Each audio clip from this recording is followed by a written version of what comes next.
Welcome to Blueprints for Brilliance Coaching Insights, a podcast by coaches for coaches. Our guests share their hard-won wisdom to help you grow your coaching business and create a life of success. So get ready to unlock the blueprints to your success. Welcome, everyone, to our newest episode. I am thrilled to introduce you to someone. Her name is Val Neenan. She's a friend of ours. Her business name is Prosper in Your Life, and she is an executive leadership coach. So I can't wait to hear more about it. So welcome to the show, Val. Thank you so much, Jeannie. It's an opportunity and an honor to be here. Thank you so much. Yeah, delighted. Yeah. So you're an executive leadership coach. Tell us a little bit about that, what you do exactly, and how you ended up doing that. Sure. I essentially help individuals support and guide them, and it would be executives, directors, managers, mostly individuals at middle management to senior level to navigate their career, to help them get promoted, to look at areas in their lives that they may be struggling with. It could be leadership, hence why I'm an executive leadership coach. They go hand in hand. And I look at different areas of emotional intelligence and help them with their self-confidence, self-awareness, self-esteem. And I can paint a picture of where they want to go. I use a 5-step program, Jeannie, and this really helps to evaluate where the person is at and what options they have with respect to where they need to go. I can go into more detail about that 5-step program if you wish, but that's just a synopsis. Sure, yeah. Why don't you, before we do that, let me ask you, what is there any particular industry that you work in? Sure. So I have mainly focused or predominantly in the pharmaceutical, healthcare, medical devices sector. However, I've also worked in the financial sector, public sector. My preference is private sector.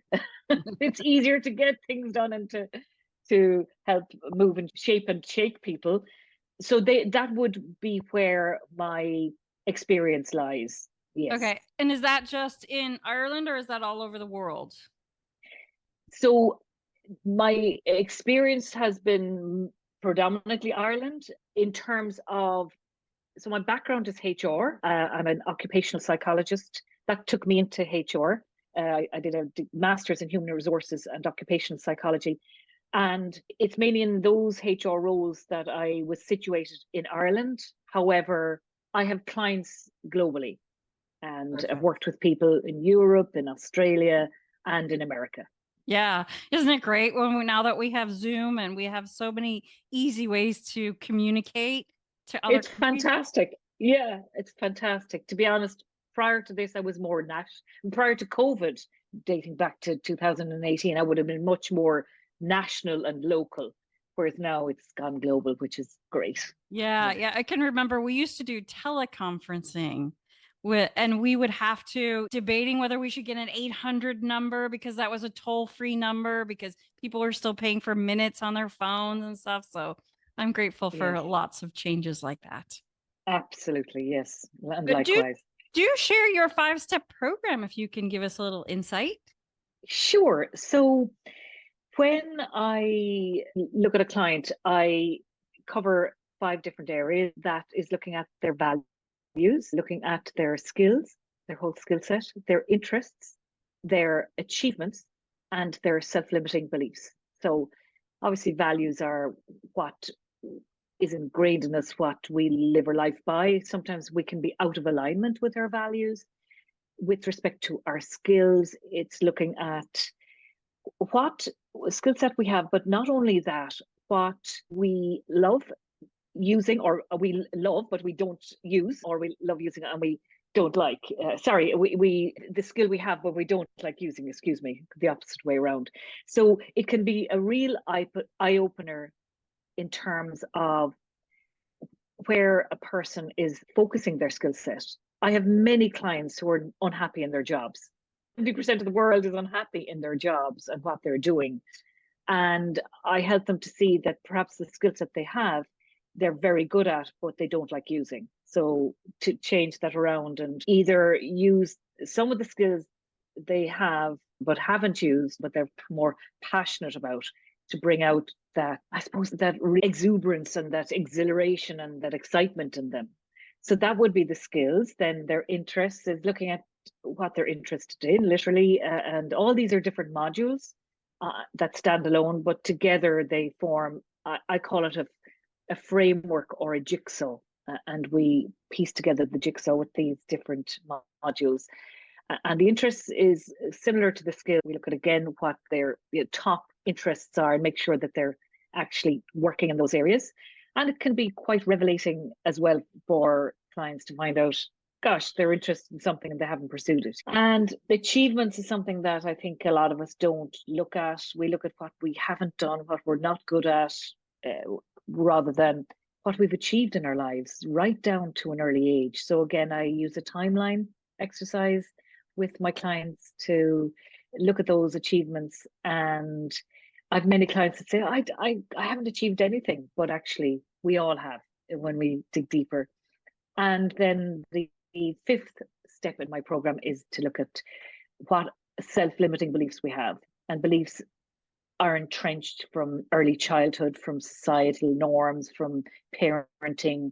And it's to look at these and see, do they serve us still well? And if they don't, what should we change? And yes, what other beliefs should we introduce or be more open to in order to get a more balanced, creative life?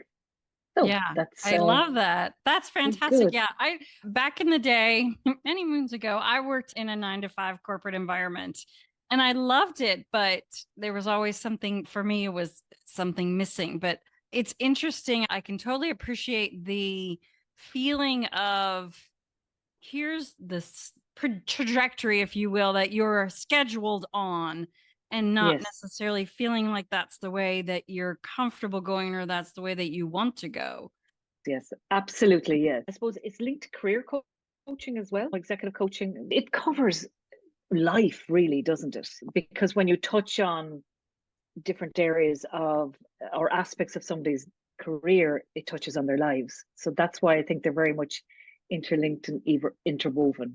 So, Yeah. And I'd like to think that corporations now, it's changed so much with all different kinds of things for all different kinds of reasons. But I'd like to think that corporations now are a little more flexible in people are, it's okay for you to go to your boss and say, I really love doing this, but I'm not keen on that. But here's something new that I really want to try. And here's why I think it would be beneficial to the organization. Absolutely. Absolutely. I think we've moved from the era where we were in 9-to-5 jobs and we were there for 30 years. There was no change. We were just cogs in that wheel, to now people and my clients in particular and organizations are looking at the asset that people bring to the organization and how we can use the strengths of the people to accelerate the organization in terms of productivity, performance, strategy, etc. And I think that individuals now are selling themselves a lot more than they did years ago. It's much more current and fluid, instead of somebody looking for a job, as I say, after 20 years, they tend to be looking for that change sooner, and within changes within the job, internal changes. So I think employers have become much more open to this mode of working or method of working because they have to, Jeannie. The world has changed. We don't have a job for life anymore. So I think they've become much more accommodating. Yeah, that's so great to hear. Yeah, because we don't all know what we want to do when we get out of college and go into a corporate environment, or not even just out of college, when you're a little bit older than that. But I also love that you help people not only move forward in what they're good at, but what they want to do. Because like you said, those can be two very different things. Absolutely. It's so rewarding to work with clients who I can help them see the wood from the tree, so to speak, and see what their strengths are or what they're talented at and they're not utilizing. And to be able to live that life on that path rather than the path that maybe gives them maybe a little bit more security, but not so much drive or ambition or motivation. Yeah, Yeah. it's a great experience for the client and for me. Yeah. Yeah. So do you work with individuals as well as groups? I do. Okay. Yeah, it would be teams, business, small businesses as well. I tend to work with smaller organizations, but a lot of individual coaching, yeah, one-to-one coaching, Mm-hmm. which that can be exceptionally rewarding because you're focusing on their lives and their careers and their time. It's more, what's the word I'm looking for? With the team, obviously, you've got a number of different dynamics going on that you need to facilitate. So that can be a different type of work, if I'm Mm-hmm. making any sense. Yeah, no, that makes total sense. So that makes me think. So tell us a little bit about maybe one of your clients or two of your clients who you've taken from where they were obviously not happy and then where they ended up. Because, like you said, that must Sure. be terribly rewarding. Yes. So I had a client who came to me, and it was a male client, and he was working in an organization. Actually, I won't name the organization, but it's a very big organization, multinational. But he was very disgruntled and felt his life was a grind, more so work, and he had other talents that he just wanted to use. And we literally did that program from start to finish. And he, in the end of the day, became a tennis coach and a reflexologist, would you believe? There were two different areas that he loved, and that's what we teased out. So he went from being a supervisor in an organization to being a tennis coach and actually doing a reflexology degree. And he was just so much happier on that path. There's a world of difference there. That's just one example. I have another client that I'm working with again, who is in an organization, and they tend to be in organizations more so when they're individual clients, and just such a lateral thinker, but is working in a siloed mentality organization. And I can see and sense that let's say he's a director, but the management above him are driving a fear culture, management by fear, as I call it. And that doesn't suit him at all. It really just is, he's not playing to his strengths. He definitely is changing his environment. So through the program, he's really realizing where he can work in such different organizations. He can bring massive change to even our own public healthcare system, which unfortunately is not great. We've long waiting lists for patients, just for example. But he's a data scientist, so his skill set brings a wealth of knowledge, expertise, that tacit knowledge to organizations other than where he's worked in the past. So it's just a transformative journey for him to move from where he has been to where he's going. And yeah, it's light bulbs that are turned on at times with my clients, and that's why it's so rewarding. So I could see it in So your face. You lighten up and you yeah, beam when you were talking about him and what he's accomplished and how happy he is now. yes, so it's great.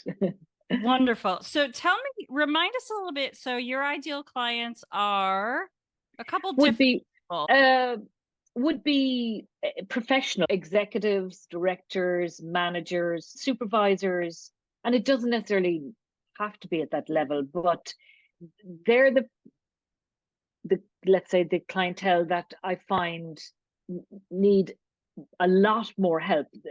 The people who are starting off in their careers want maybe a CV enhanced or interviewing skills, but the clients who are at that higher level in their careers tend to really want more help with the EI, as I call it, the emotional intelligent piece. And that's where the work can be deeper and just more rich or nourishing for the clients. So they would be the clients that I work with most. And as I mentioned, businesses, small businesses, I would work with a team.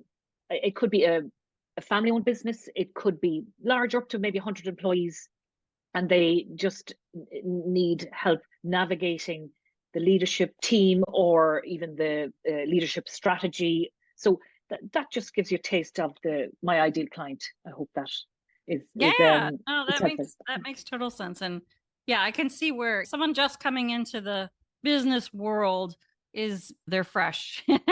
Whereas the people you're working with have got some experience and they probably have learned what they don't like as well as what maybe some of the things they do. Exactly. Absolutely. Yeah. That 5-step program can really unleash and unravel a lot. So. Yeah, I love that. I love that you're doing that. I know there's so many people out there who could use that kind of help. So how can people reach out to you if they want your help?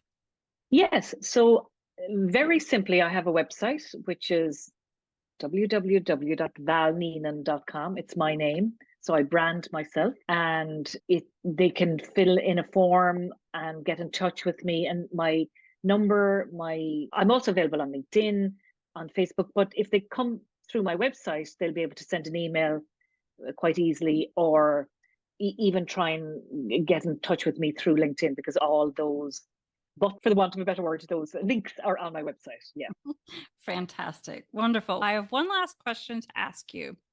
If you could provide one tip to make the world a better place, what would that be? Yeah, it would be to not sweat the small stuff, which I did many years ago. Pick your battles, so to speak, and definitely be grateful for what you have. It's something that I have embraced, and it's brought a lot of happiness to my life, even in times of challenge. Just looking at what we have rather than what we don't have, and being grateful and counting your wins.